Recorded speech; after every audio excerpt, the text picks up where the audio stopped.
జనవరి వచ్చేసిందంటే మనకు సంక్రాంతి పండగ మరి సినిమాలు మరి వీటితో పాటు మన క్రికెట్ అనేది కూడా కావాలి కదా. ఎస్, మరి ఛాంపియన్స్ ట్రోఫీకి మన ఇండియన్ టీంని కూడా సెలెక్ట్ చేశారు. అసలు టీంలో ఎవరెవరు ఉన్నారు అండ్ మన తెలుగు వాళ్ళకు అసలు ఆ ఓడిఐ సిరీస్ అంటే ఇంగ్లాండ్తో జరిగే ఓడిఐ సిరీస్ కానీ ఛాంపియన్స్ ట్రోఫీలో కానీ అవకాశం ఇచ్చారా లేదా అండ్ ఈ టీం ద్వారా కూడా మరి సెలెక్ట్ చేసిన టీం ద్వారా మరి అయితే కప్పు గెలిచే అవకాశాలు ఉన్నాయా, వీటన్నిటి గురించి మనం మాట్లాడేసుకుందాం. నేను మీ చాణక్య. ఇప్పుడు మనతో పాటు కూడా ఉన్నారు మరి స్పోర్ట్స్ అనలిస్ట్ అలాగే మరి జర్నలిస్ట్ అయిన మన వెంకటేష్ గారు. మరి సార్ని కూడా అడిగేద్దాం. Hi sir. Hi Chanakya. Sir, మరి ఛాంపియన్స్ ట్రోఫీ అయితే నెక్స్ట్ మంత్ స్టార్ట్ అవబోతుంది. అది కూడా పాకిస్తాన్ అండ్ దుబాయ్ వేదికగా జరగబోతుంది. మరి దానికి ఒక మన ఇండియన్ టీంని కూడా సెలెక్ట్ చేశారు. మరి సెలెక్ట్ చేసిన ఇండియన్ టీం అనేది కూడా ఎలా ఉంది? సో ఇట్స్ కప్పు కొట్టే టీం అంటారా కాదా? అంటే కప్ ఎవరు కొడతారనేది మనం ఎప్పుడు కూడా చెప్పలేం. Cricket is a game of glorious uncertainties. So మనకి టీం అయితే చాలా బాగుంది. అంటే టీంలో బ్యాలెన్స్ తీసుకుంటే నలుగురు ఆల్రౌండర్స్ ఉన్నారు. చాలా అరుదుగా చూస్తాం మనం. అక్కడ ఒక seam bowling all-rounder Hardik Pandya ఉన్నాడు, ముగ్గురు స్పిన్ బౌలింగ్ ఆల్రౌండర్స్ ఉన్నారు, జడేజా, అక్షర్ అండ్ వాషింగ్టన్ సుందర్. దీనివల్ల టీంకి బ్యాటింగ్లో డెప్త్ వచ్చే అవకాశం ఉంది. సో ఓవరాల్గా టీం బాగుంది. ఒక్కటే ఒక లోటుగా కనిపిస్తుంది ఏంటంటే లెఫ్ట్ హ్యాండర్స్ ఎక్కువగా లేరు.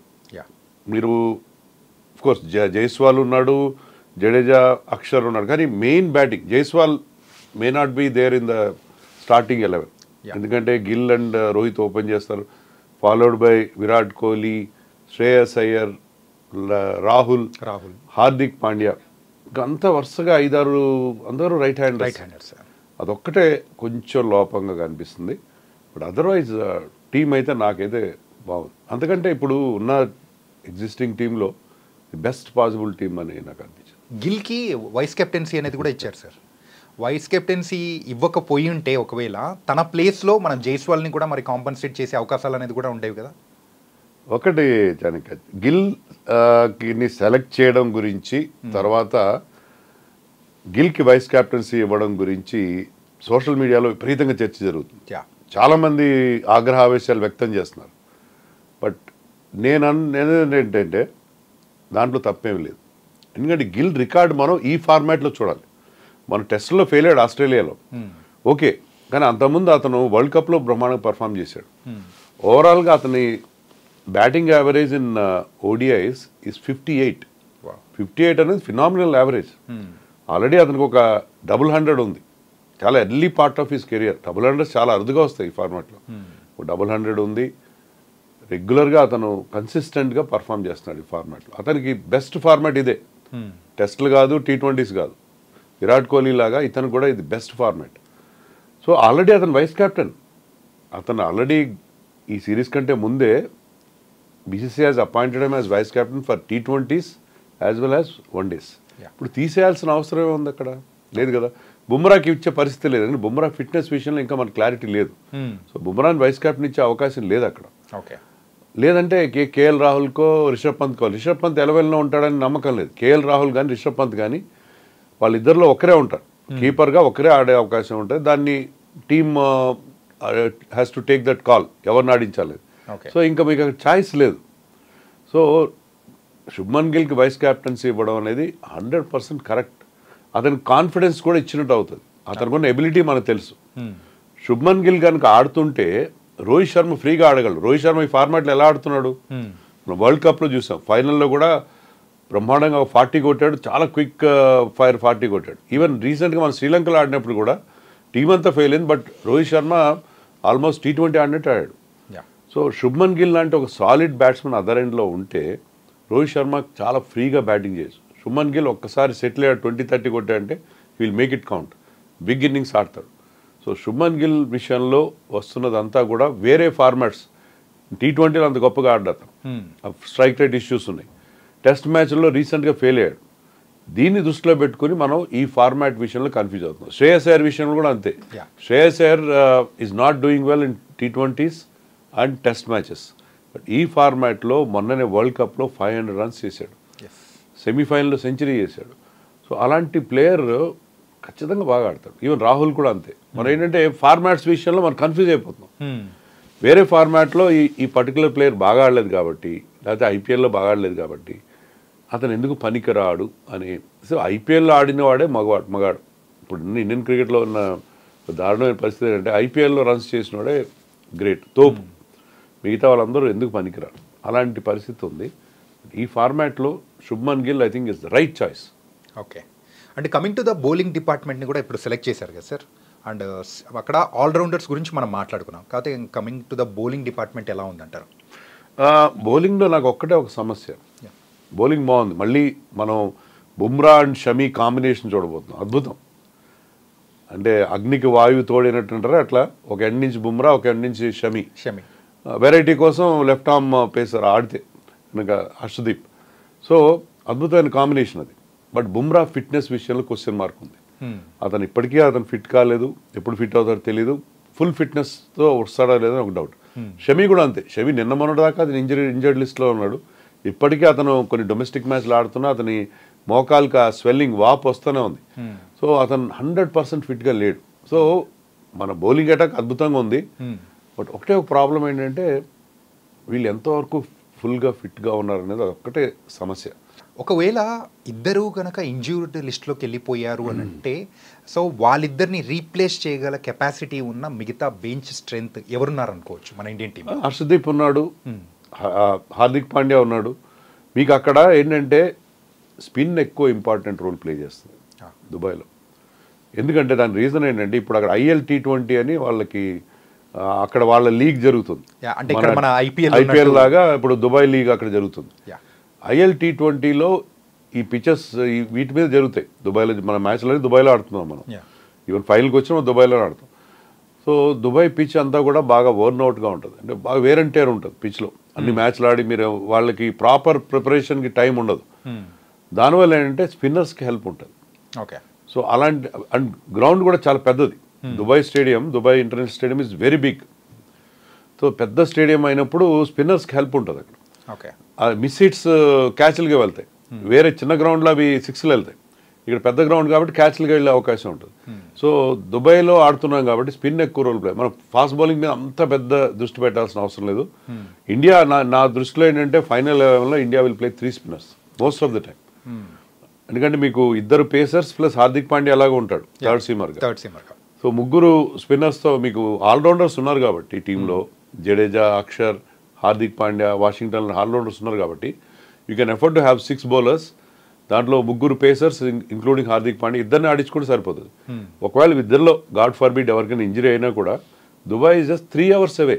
ఇండియాలో ఏ ప్లేస్ నుంచి దుబాయ్కి మీరు 3 గంటలు వెళ్ళొచ్చు. సిరాజ్ అయినా వెళ్తారు, హర్షిత్ రాణా ఎవరైనా పంపించే అవకాశం ఉంటుంది. సో దాంట్లో పెద్ద వరీ లేదు. కానీ ఏంటంటే వీళ్ళు ఎంతవరకు ఫుల్గా ఫిట్గా ఉన్నారు అనేది ఒకటే మనకి సమస్య. అంటే స్పిన్ బౌలింగ్ డిపార్ట్మెంట్కి వచ్చేటప్పటికి కుల్దీప్ని సెలెక్ట్ చేశారు. సో ఆ కుల్దీప్ ఆ ఎఫెక్టివ్నెస్ అనేది దుబాయ్ పిచెస్ మీద ఎలా ఉండబోతుంది అనుకోవచ్చు? కుల్దీప్ అతను కనుక ఫిట్గా ఉంటే అద్భుతమైన బౌల్. మొన్ననే నవంబర్లో అనుకుంటే హెర్నియా ఆపరేషన్ అయింది అతనికి.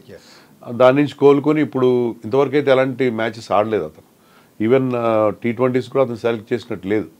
సో అతన్ని ఫిట్నెస్ ఇప్పుడు ప్రాబ్లం అదే అనిపిస్తుంది. ఏంటంటే వీఆర్ హ్యావింగ్ 2-3 బౌలర్స్ పెద్దగా మ్యాచ్ ఫిట్నెస్ లేదు, వాళ్ళు ఇంజరీ కన్సర్న్స్ ఉన్నాయి.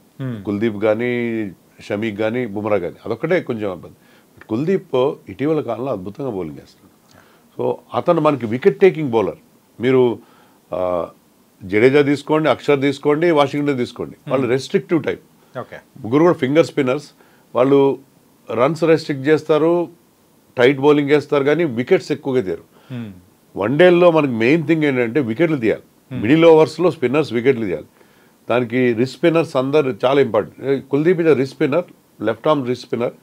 అతను ఉండడం వల్ల ఆ వికెట్ టేకింగ్ బౌలర్గా మనకు అతనితో పాటు నన్ను అడిగితే వరుణ్ చక్రవర్తిని కూడా, జడేజా ప్లేస్లో వరుణ్ చక్రవర్తిని తీసుకెళ్ళింటే బాగుండేది. వరుణ్ చక్రవర్తి కూడా మీ వికెట్స్ ఇస్తాడు, మీ మిడిల్ ఓవర్స్లో వికెట్స్ తీయాలి.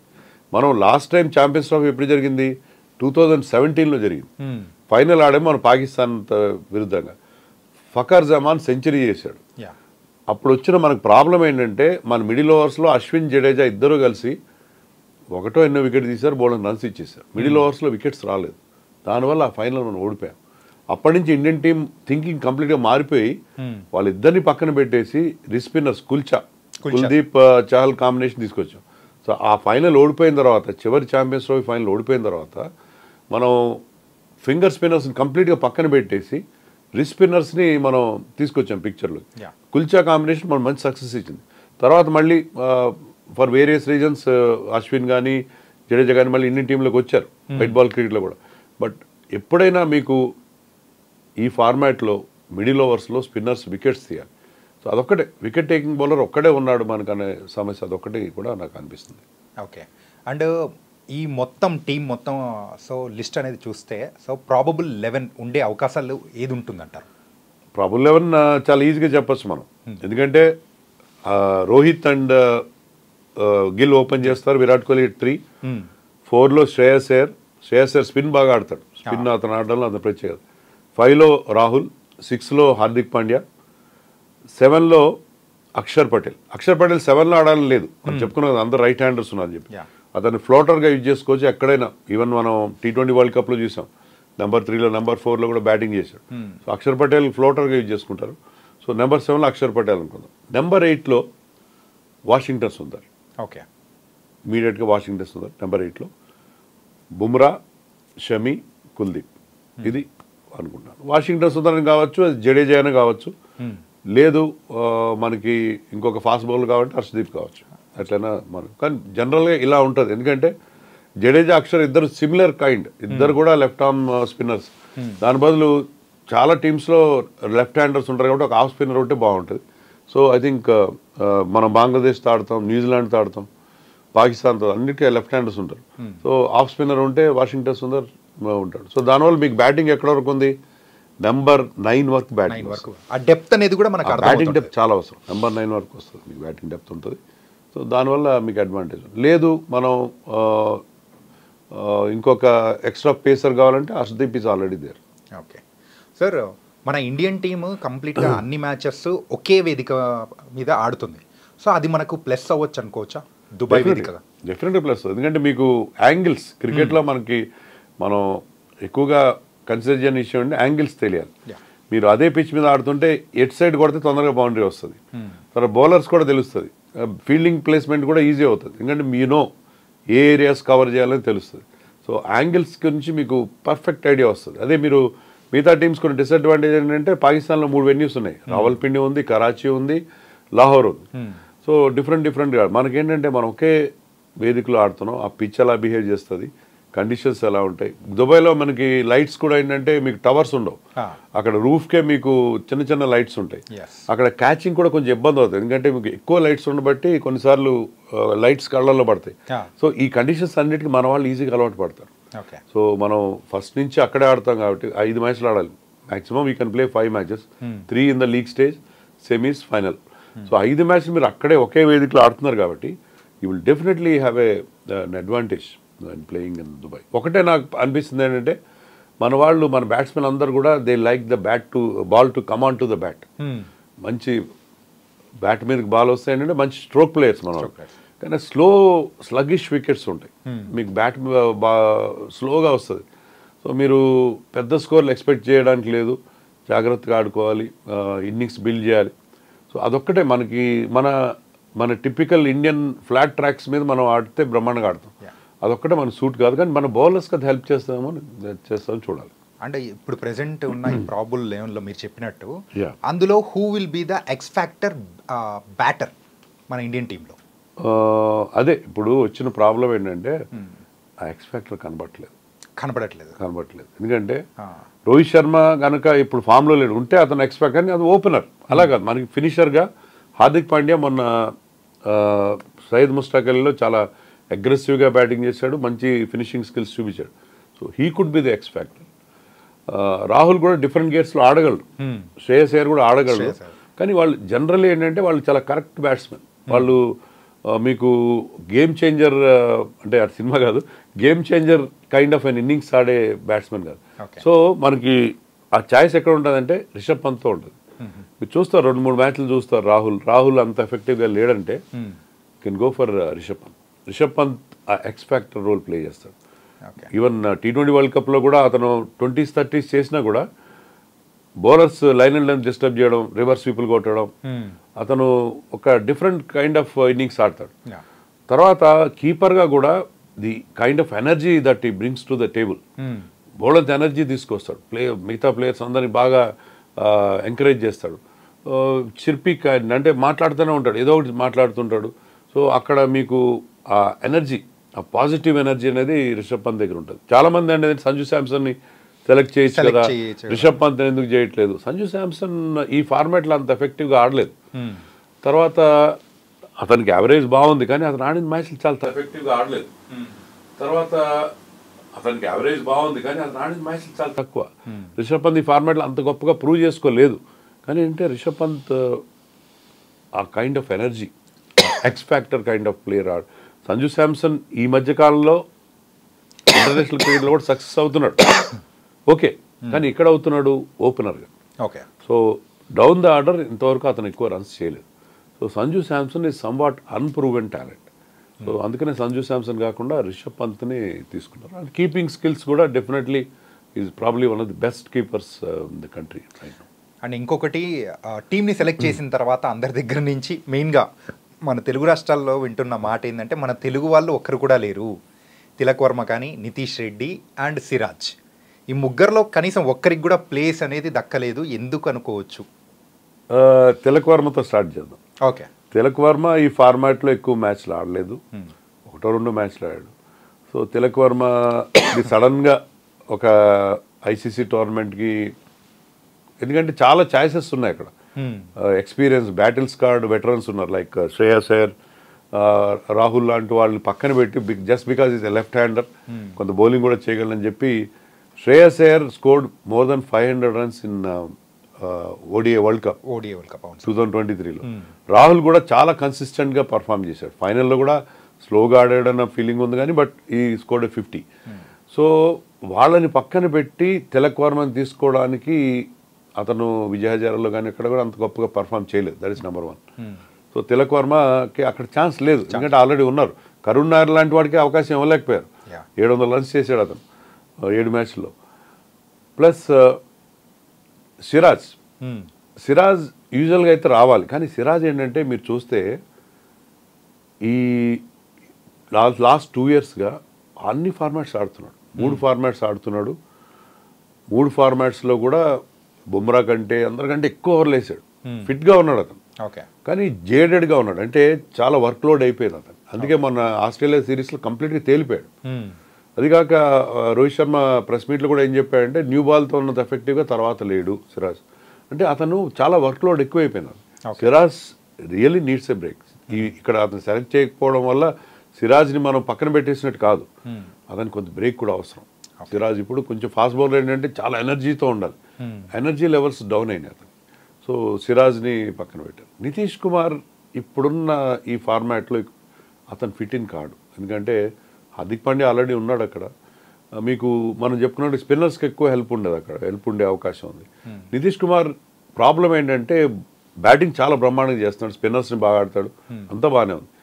బౌలింగ్లో ఇంకా అతను తను ప్రూవ్ చేసుకోలేదు. ఈ still a work in progress as a bowler. బౌలింగ్లో కొంత పేస్ డెవలప్ చేయి. ఈ still bowling in the 120s mostly.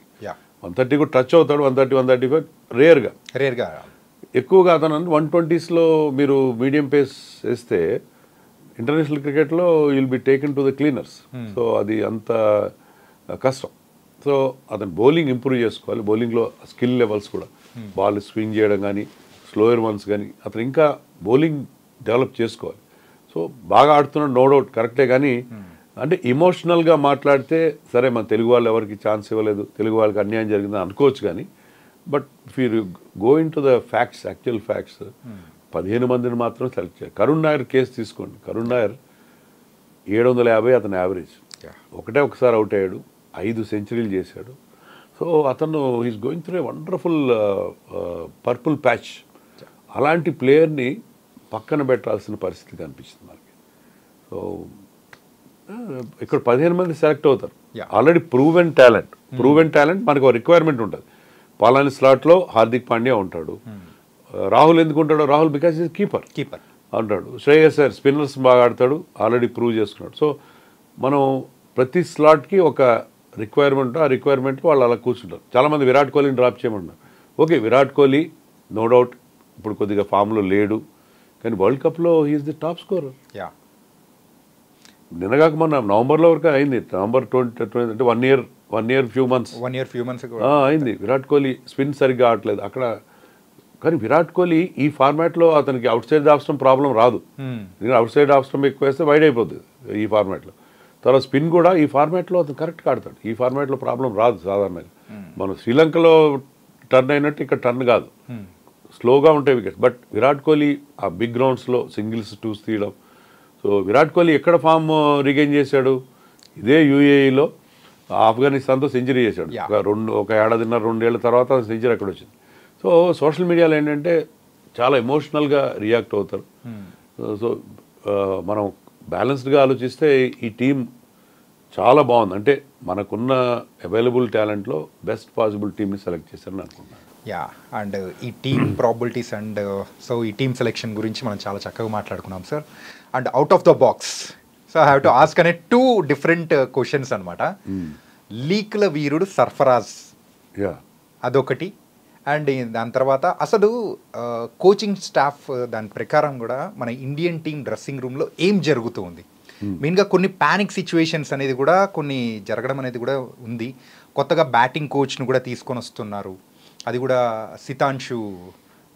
Sitanshu గారిని కూడా తీసుకొని వస్తున్నారు అని చెప్పేసి. సో ఇలాంటివన్నీ కూడా స్పెక్యులేషన్స్ అనేది కూడా వస్తున్నాయి. మెయిన్గా ఏంటిది? ముందుగా లీక్స్ ఏది కూడా మనకి డైరెక్ట్గా రావట్లేదు, అన్ని లీకుల ద్వారానే వస్తున్నాయి. అది చాలా దారుణమైన పరిస్థితి. ఎవరు లీక్ చేస్తున్నారో తెలియదు. సర్ఫరాజ్ లీక్ చేస్తున్నాడని చెప్పి ఒక వార్త వచ్చింది. ఆ లీక్ గురించి కూడా లీక్గానే వచ్చింది మనకు. మళ్ళీ రివ్యూ మీటింగ్ కూడా లీక్ వచ్చింది. ఏంటి లీక్స్ నాకు అర్థం కాదు. సర్ఫరాజ్ లాంటి ఒక యంగ్ క్రికెటర్ బ్రహ్మాండంగా డొమెస్టిక్లో ఆడి అతి కష్టం మీద ఇండియన్ టీంలోకి వచ్చాడు. వచ్చి బాగానే పర్ఫామ్ చేశాడు, సెంచరీ చేశాడు, కొన్ని హాఫ్ సెంచరీలు చేశాడు, 1-2 మ్యాచ్లు మిగతా వాళ్ళతో ఒకటి ఫెయిల్ అయ్యాడు. ఆస్ట్రేలియా టూర్లో ఒక్క మ్యాచ్లో అతను ఛాన్స్ ఇవ్వలేదు. ఇప్పుడు కోచ్ స్వయంగా అతని పేరు చెప్పడం వల్ల, దాన్ని లీక్ కూడా చేయడం వల్ల, అతని కోచ్ లీక్ చేశాడని అంటలేదు నేను, దాన్ని లీక్గా కూడా బయట రావడం వల్ల అతని కెరియర్ ఆల్మోస్ట్ ఫినిష్ అయిపోతుంది. యంగ్స్టర్ అతను రాక అవకాశం వచ్చింది, అతను లీక్ చేయడం కూడా తప్పే కావచ్చు. అతను లీక్ చేసేది లేదా మనకి గ్యారెంటీ లేదు, we have to give him benefit of doubt. కానీ ఆ క్రికెటర్ పేరు అతను మచ్చ ఏర్పడితే సర్ఫరాజ్ ఖాన్కి మళ్ళీ ఇండియన్ టీంలో ఛాన్స్ వస్తుందా? రాదు. స్క్వాడ్లో ఉండొచ్చేమో బహుశా రన్స్ చేస్తే. అతను కంప్లీట్గా ఇగ్నోర్ అయిపోయే చాలా దారుణమైన పరిస్థితి. ఒకవేళ కోచ్ గౌతమ్ గంభీర్ కూడా చేసిన తప్పు. ఒకవేళ సర్ఫరాజ్ లీక్ చేశాడని అనిపిస్తే ఓపెన్ మీటింగ్లో కాకుండా సెక్రటరీకో ప్రెసిడెంట్కో రహస్యంగా చెప్పాలి. ఓపెన్గా చెప్పడం వల్ల ఒక యంగ్ క్రికెటర్ కెరియర్ని దెబ్బ కొట్టినట్టు అవుతుంది. అతను మీకు నచ్చచ్చు నచ్చకపోవచ్చు, కానీ దాన్ని ఓపెన్గా, ఎందుకంటే దానికి మీకు ఖచ్చితమైన ఆధారాలు లేవు. Can he prove that he himself has leak? ఎలా ప్రూవ్ చేయగలుగుతారు? చేయలేరు. కొన్నిటికి ఎలాంటి ప్రూఫ్ ఉండదు. అతను లీక్ చేశాడని అనడం అనేది చాలా తప్పు. అతని కెరియర్ ఫినిష్ అయిపోతుంది. తర్వాత డ్రెస్సింగ్ రూమ్లో అట్మాస్ఫియర్ ఏ మాత్రం హెల్దీగా లేదు. ఏ టీం కప్పులు గెలుస్తుంది, టోర్నమెంట్లు గెలుస్తుంది, ట్రోఫీలు గెలుస్తుంది అంటే హ్యాపీ డ్రెస్సింగ్ రూమ్ ఉండాలి. డ్రెస్సింగ్ రూమ్లో ఒక పాజిటివ్ ఎనర్జీ ఉండాలి, రిలాక్స్డ్గా ఉండాలి, అందరూ సరదాగా జోకులు వేసుకుంటూ, ఇంక్లూడింగ్ కోచ్. కోచ్ అనేవాడు హెడ్ మాస్టర్ కాదు. Coach is always is like a big brother. వాళ్ళ భుజం మీద చేసి కాస్త డౌన్గా ఉన్న వాళ్ళని కాస్త ఎంకరేజ్ చేయాలి, బాగా ఆడుతున్న వాళ్ళు ఇంకా బాగా ఆడేలా చేయాలి. అంతే తప్ప మ్యాన్ మేనేజ్మెంట్ ఇంపార్టెంట్. స్ట్రాటజీ కంటే కూడా ఇక్కడ ఈ స్థాయిలో ఇంటర్నేషనల్ లెవెల్లో కోచ్ వాళ్ళని టెక్నికల్గా ఏం చెప్పాల్సిన అవసరం లేదు. వాళ్ళకి ఇవే కావాల్సిన ఎంకరేజ్మెంట్ ఇవ్వాలి, మ్యాన్ మేనేజ్మెంట్ చేయాలి, అంతే తప్ప. కానీ ఇప్పుడు ఉన్న పరిస్థితి ఎలా ఉందంటే, ముఖ్యంగా గంభీర్ వచ్చిన తర్వాత మనకు అన్ని నెగిటివ్ రిజల్ట్స్ వస్తున్నాయి. దాని విషయంలో కూడా బీసీసీఐ చాలా తీవ్రంగా ఆలోచించాలి. ఈ ఛాంపియన్స్ ట్రోఫీ రియల్ టెస్ట్. మంచి టీం ఉంది, టీం చాలా చక్కగా ఉంది, అంటే టికింగ్ ఆల్ ద బాక్సెస్ అంటారు. Ticking all the boxes, all bases are covered.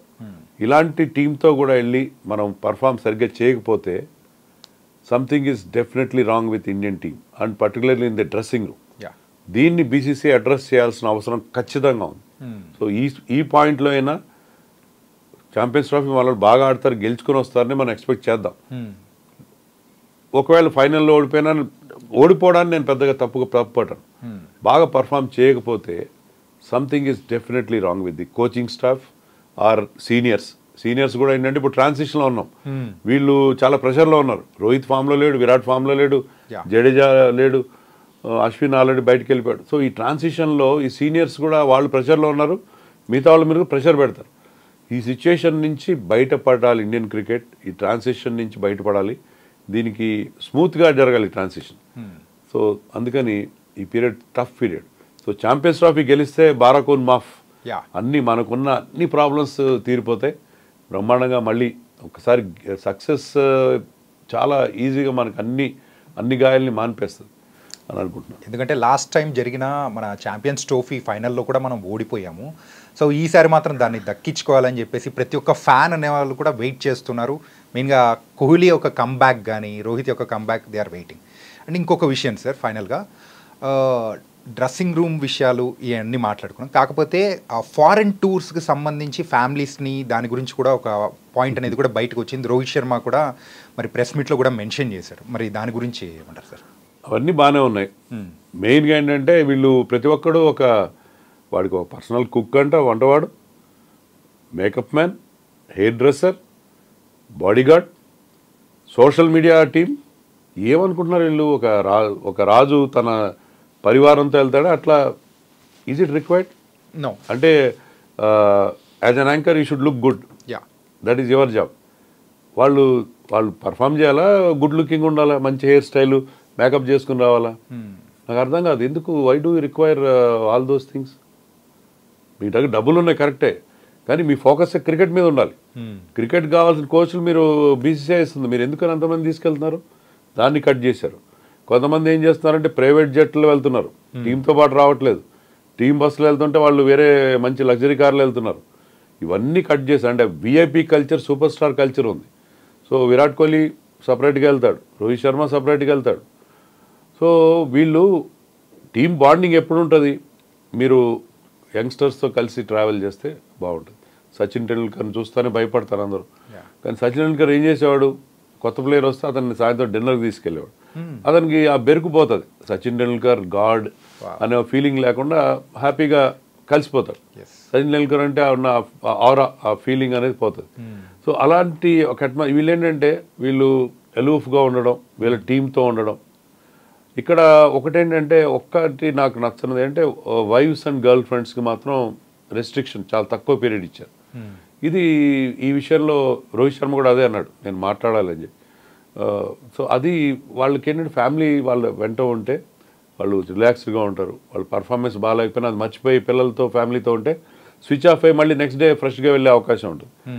అలా కాకుండా సింగిల్గా ఉంటే ఇప్పుడు క్రికెటర్స్ కూడా గతంలో రూమ్ షేర్ చేసుకోవట్లేదు. వాళ్ళు సింగిల్ రూమ్లో ఉంటారు. ఆ రోజు అతను బాగా ఆడలేదు, క్యాచ్లు వదిలేశాడు, రన్స్ రాలేదు, డక్అవుట్ అయ్యాడు, సాయంత్రం రూమ్లో పడుకుంటే అది నిద్ర పట్టదు. సో అతనికి మైండ్లో అదే తిరుగుతూ ఉంటుంది. అలా కాకుండా ఫ్యామిలీ మమ్మడ ఉంటే ఆటోమేటిక్గా ఆ డిస్ట్రాక్షన్ ఉంటే స్విచ్ ఆఫ్ అయిపోతాడు. సో ఈ విషయంలో బీసీసీఐ ఉద్దేశం ఏంటంటే వీళ్ళు ఫ్యామిలీతో ఉంటే యంగ్ క్రికెటర్స్కి అవైలబుల్గా ఉండట్లేదు, వాళ్ళు మ్యాచ్ అయిపోయిన తర్వాత వెళ్ళి ఫ్యామిలీతో స్పెండ్ చేస్తున్నారు అనే ఒక ఫీలింగ్ ఉంది. బట్ స్టిల్ ఈ విషయం తప్ప మిగతా అన్ని రూల్స్, మీరు అక్కడ షూట్స్ ఏం చేయడానికి వీల్లేదు, యాడ్ షూట్స్ చేయడానికి వీల్లేదు డ్యూరింగ్ టూర్స్. మీరు టీంతోనే ఉండాలి. ప్రాక్టీస్ సెషన్ అంతా అయ్యే వరకు మీరు మధ్యలో వెళ్ళిపోతారు. వీళ్ళు నా బ్యాటింగ్ అయిపోయింది వెళ్ళిపోతారు, అట్లా వెళ్ళిపోతారు. సో ఇలాంటివన్నీ కూడా కట్ డౌన్ చేశారు. సో ఈ డిసిప్లిన్ అనేది చాలా అవసరం. బట్ ఈ వైఫ్స్ని అలౌ చేయడం, ఫ్యామిలీస్ని అలౌ చేయడం విషయంలో మాత్రం కొంత పట్టు విడుపు ఉండాలి అని చెప్పి అనుకుంటా. మిగతా అన్నీ కూడా చాలా చాలా అవసరం. ముఖ్యంగా ఈ పరివారం ఏంటి నాకు అర్థం కాదు. అందుకని ఏంటంటే వెస్టిండీస్ లాంటి చోట్ల ఉంటుంది, సరైన ఫుడ్ దొరకదు. బీసీసీఐ కుక్స్ తీసుకెళ్తారు, వాళ్ళు వెళ్ళి వాళ్ళు చేస్తారు, వంట చేస్తారు. కుక్ వరకు కొంతవరకు అగ్రీ కావచ్చు, న్యూట్రిషియస్ ఫుడ్ మీకు కావాల్సిన స్పెసిఫిక్ రిక్వైర్మెంట్, దానికి BCCI will provide cooks for the team. Indian కుక్స్ని తీసుకెళ్తారు, అక్కడ వరకు ఉండండి. అంతేగాని నేను పర్సనల్గా నాకు స్టాఫ్ ఉంటారు, నా బాడీగార్డ్. సచిన్ టెండూల్కర్ అతని కెరియర్లో అంతకంటే పెద్ద సెలబ్రిటీ ఉండరు కదా, he never had a personal body guard అండి. ఎప్పుడు లేడు. అతను 25 ఏళ్ళు ఇంటర్నేషనల్ క్రికెట్ ఆడాడు, never had a personal body guard. Shubman Gill has a personal body guard. What is this? So ఈ కల్చర్ని, విఐపి కల్చర్, దీన్ని బ్రేక్ చేయాల్సిన అవసరం ఖచ్చితంగా ఉంది. Okay. So thank you so much sir. And bold అనే విషయాలు అండ్ ఇండియన్ టీంలో జరుగుతూ ఉన్న గందరగోళాలు కానీ అండ్ ఈ ఛాంపియన్స్ ట్రోఫీకి సెలెక్ట్ చేసిన టీం మరి కప్పు కొట్టాలని చెప్పేసి మనస్ఫూర్తిగా కోరుకుంటున్నాం. And thank you so much.